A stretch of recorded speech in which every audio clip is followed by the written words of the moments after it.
Забавува растот на цените. Државна статистика измери инфлација во јули од 2,3%. Месечно пак трошоците пораснале незначително, односно за 0,1%. За една година храната и безалкохолните пијалоци поскапеле за 1,1%. Исто толку и транспортот. Нешто повеќе чинат облеката и обувките, а кај рестораните и услугите за сместување има раст од 4,4%. Најдрастично поскапување има кај алкохолот и тутунот, речиси 10%. Министерството за економија задоволно од бројките, смета дека податоците од државна статистика се потврдат и цените се стабилни.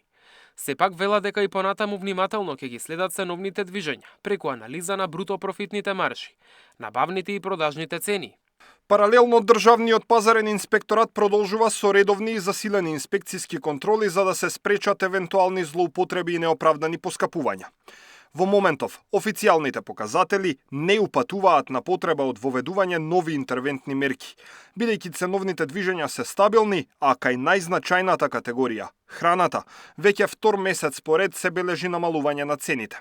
Овој резултат од 2,3% е најниската годишна стапка на инфлација измерена во изминатите 2 години, по август 2024, кога изнесуваше 2,2%.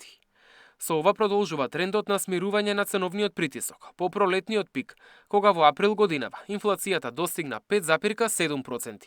Од светските пазари пак стигнуваат поинакви сигнали. Цените на храната во јули го достигнаа највисокото ниво во повеќе од 3 години. Најмногу поскапеле житарките, а цената на пченицата пораснала за 5,8%. Зголемување има и кај растителните масла за 2%, а шеќерот за 5,6%. Причина се високите температури и неповолните временски услови, но и проблемите со извозот поради конфликтите во Иран и Украина. Мартин Арсов, Сител телевизија.